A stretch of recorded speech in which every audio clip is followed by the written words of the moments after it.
ಸಖತ್ ಖಾರ ಬಣ್ಣ ಮತ್ತು ರುಚಿ ಆಚಿ ಚಿಲ್ಲಿ ಪೌಡರ್. ಮುಂದಿನ ದಿನಗಳಲ್ಲಿ 100% ನಿಮ್ಗೆ ಒಳ್ಳೆ ಅವಕಾಶಗಳು ಸಿಗುವಂಥ ಎಲ್ಲ ಮುನ್ಸೂಚನೆಗಳಿದ್ದಾವೆ. ನೀವು ಸ್ಯಾಂಡಲ್ವುಡ್ ಕ್ವೀನ್ ರಮ್ಯಾ ಅವರ ಸಿಸ್ಟರಾ? ಇಲ್ಲ, ನಾನು ಅವ್ರ ಬಿಗ್ ಫ್ಯಾನ್. ಆಲ್ಮೋಸ್ಟ್ ಅವ್ರ ಸ್ಟೈಲ್ಗಳು ಸ್ವಲ್ಪ ಕಾಪಿ ಆಗುತ್ತೆ ಅಂತ ಅನ್ಸುತ್ತೆ ನನಗೆ. ನಂಗೆ ಅವ್ರು ಅಂದರೆ ತುಂಬ ಇಷ್ಟ. ನಾನು ಅವ್ರಿಗೆ ಎಷ್ಟೊಂದು ಸಲ ಹೇಳಿದ್ದೀನಿ. ಅವ್ರನ್ನ ನಾನು ಮೀಟ್ ಮಾಡಿದಾಗಲೂ ಕೂಡ ಅವ್ರ ಹತ್ರ ನಾನು ಬೇರೆ ಏನೂ ಮಾತಾಡ್ತಿಲ್ಲ. ಮ್ಯಾಮ್ ನಂಗೆ ನೀವಂದರೆ ಇಷ್ಟ, ನಂಗೆ ನೀವಂದರೆ ಇಷ್ಟ ಅಂದ್ಕೊಂಡು ಅವ್ರು ಆರಾಮಾಗಿರು, ನನಗೆ ಗೊತ್ತು ಅಂತೆಲ್ಲ ಹೇಳ್ತಾರೆ. ಆ್ಯಂಡ್ ನನಗೆ ತುಂಬ ಏನು ಇಷ್ಟ ಅಂದರೆ ನಾನು ಅವ್ರನ್ನ ಇನ್ಸ್ಟಾಗ್ರಾಮಲ್ಲಿ ಯಾವಾಗಲೂ ಫಾಲೋ ಮಾಡ್ತಾಯಿದ್ದೆ. ಅವ್ರು ನನ್ನನ್ನು ಫಾಲೋ ಬ್ಯಾಕ್ ಮಾಡ್ತಾರೆ, ನನ್ನ ಫೋಟೋಸಿಗೆ ಲೈಕ್ ಮಾಡ್ತಾರೆ, ನನ್ನ ಸ್ಟೋರೀಸ್ ನೋಡ್ತಾರೆ. ಇದಕ್ಕಿಂತ ಇನ್ನೇನು ಬೇಕು ಒಬ್ಳು ಫ್ಯಾನ್ಗೆ? ಅದಾದಮೇಲೆ ನಾನು ಒಂದ್ಸಲಿ ಅವ್ರ ಹತ್ರ ಫೋನಲ್ಲಿ ಹೇಳಿರ್ತೀನಿ, ನಾನು ತನನಂ ಸಿನಿಮಾದಲ್ಲಿ ಒಂದು ಸಾಂಗ್ ನಿಮ್ಮ ಜೊತೆ ಮಾಡಿದ್ದೀನಿ ಅಂತ. ಅದನ್ನ ನೆನ್ಪಿಟ್ಕೊಂಡು ನನ್ನ ಸಿನಿಮಾ ಪ್ರಮೋಷನಲ್ಲಿ ಅವ್ರು ನಾನು ಮಾತಾಡೋಕ್ಕಿಂತ ಮುಂಚೆ ಅವ್ರು ನನ್ನ ಜೊತೆ ಮಾತಾಡ್ತಾರೆ, ರಾಶಿಕಾ ಅಂತ ಮಾತಾಡ್ತಾರೆ. ಏನು ಬೇಕು ನನಗೆ ಅವರನ್ನೇ ಸಿಕ್ಕಾವಡೆ ಇಷ್ಟ. ನಾನು ಆ್ಯಕ್ಚುಲಿ ಹೀರೋಯಿನ್ ಆಗೋಕ್ಕೂ ಅವರೇ ಕಾರಣ. ಯಾಕೆ ಅಂತ ಹೇಳ್ತೀನಿ. ನಾನು ಅವ್ರನ್ನ ಮೀಟ್ ಮಾಡಬೇಕು, ಅವ್ರನ್ನ ನೋಡಬೇಕು ಅಂತ ನಾನು ಹೀರೋಯಿನ್ ಆಗಬೇಕು ಅಂತ ಅಂದ್ಕೊಂಡಿದ್ದು. ನಾನೇನೋ ನನಗೆ ಹೀರೋಯಿನ್ ಆಗಬೇಕು, ನನ್ನ ಸ್ಕ್ರೀನಲ್ಲೇನೋ ಇರಬೇಕು ಅಂತ, ನಾನು ರಮ್ಯಾ ಮ್ಯಾಮ್ನ ಮೀಟ್ ಮಾಡ್ಬೋದು, ಒಂದು ಚಾನ್ಸ್ ಸಿಗುತ್ತೆ ಅಂತ ನಾನು ಹೀರೋಯಿನ್ ಆಗೋದು.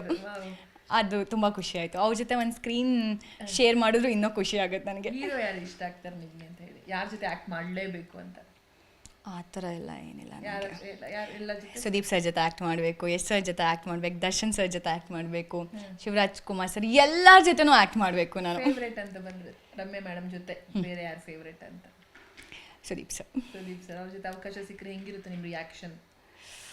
ತುಂಬ ಖುಷಿ ಆಗುತ್ತೆ.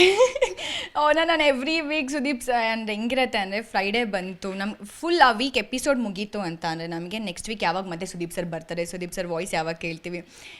ಅಲ್ಲಿ ಕುತ್ಕೊಂಡು ರಾಶಿಕಾ ಅಂತ ಹೇಳ್ತಾರೆ ಗೊತ್ತಾ, ಅದೇ ನಮಗೆ ಲೈಫಲ್ಲಿ ನಾವು ಏನೋ ಅಚೀವ್ ಮಾಡಿರೋ ಫೀಲ್ ಬರುತ್ತೆ. ಯಾಕಂದರೆ ಅವ್ರನ್ನ ಮೀಟ್ ಮಾಡೋಕ್ಕೆ ಎಷ್ಟೊಂದು ಜನ ಕಾಯ್ತಿರ್ತಾರೆ. ಅವ್ರು ನಮಗೋಸ್ಕರ ಬರ್ತಾರೆ, ನಾವು ಮಾಡಿರೋ ತಪ್ಪುಗಳನ್ನ ಹೇಳ್ತಾರೆ, ತಿದ್ದುತ್ತಾರೆ, ಬೇಜಾರಾಗಿದ್ದಾಗ ಸ್ಮೈಲ್ ಮಾಡಿ ಅಂತ ಹೇಳ್ತಾರೆ. ಇದಕ್ಕಿಂತ ಇನ್ನೇನು ಬೇಕು ಒಬ್ಳು ಫ್ಯಾನ್ಗೆ? ಅವ್ರಿಗೋಸ್ಕರ ವೇಟ್ ಮಾಡ್ತಿರ್ತೀವಿ ಎವ್ರಿ ವೀಕ್ ನಾವು. ಓಕೆ, ನಿಮ್ಮ ತಮ್ಮನಿಗೆ ಕೇಳ್ತಾ ಇದ್ದೆ, ಸೂರಜ್ ಭಾವ ಆದರೆ ಓಕೆನಾ ನಿಮಗೆ? ಒಂದು ಕೇಸ್ ಅವ್ರಿಬ್ರಿಗೆ ಇಷ್ಟ ಆಗಿ ಮದುವೆಗಿದ್ವಿ ಆದರೆ ಅವ್ರು ಭಾವ ಆಗಿಬಿಡ್ತಾರೆ, ನಿಮ್ಗೆ ಇಷ್ಟ ಆಗುತ್ತಾ ಅಂತ? ಯಾಕಂದರೆ ನೀವು ಸ್ವಲ್ಪ ಸಿಟ್ಟಾದರೂ ಕೂಡ ಅದು ಕಾಮಾಗಿ ತೊಗೊಂಡು ಹೋಗ್ತಾರೆ. ನಿಮಗೆ ಬೇಕಾದ ಎಲ್ಲ ಲಕ್ಷಣಗಳು ಕಾಣಿಸ್ತು ನಮಗೆ. ಹೇಗೆ ಅನಿಸುತ್ತೆ ಅವ್ರು ಸೂರಜ್ ಅವ್ರ ಬಗ್ಗೆ? ಇನ್ ಕೇಸ್ ಮುಂದಿನ ದಿನಗಳಲ್ಲಿ ಏನಾದರೂ ಲವ್ ಮದುವೆ ಅಂತ ಬಂದರೆ ಓಕೆನಾ ಅಂತ? ಇಲ್ಲ, ನನ್ನ ಒಳ್ಳೆ friend and is my best friend big boss ಮನೇಲಿ. ಆ ಫ್ರೆಂಡ್ಶಿಪ್ ನಾನು ಆಚೆ ಕೂಡ ಕಂಟಿನ್ಯೂ ಮಾಡ್ತೀನಿ. ಬಟ್ ಲವ್ ಮದುವೆ ಇದೆಲ್ಲ ಏನೂ ಇಲ್ಲ. ಲವ್ ಬ್ರೇಕಪ್ ಈ ಥರದ್ದು ಏನಾದ್ರು ಇದೆಯಾ ನಿಮ್ಮ ಸ್ಟೋರಿಯಲ್ಲಿ, ಲೈಫಲ್ಲಿ? ಅದೆಲ್ಲ ಆಯಿತು, ಹೋಯ್ತು. ಇವಾಗ ಏನಿದ್ರು ಕೆರಿಯರ್ ಮೇಲೆ ಮಾತ್ರ ಕಾನ್ಸಂಟ್ರೇಷನ್ ಇರುತ್ತೆ ಮಾತ್ರ, ಅಷ್ಟೇ.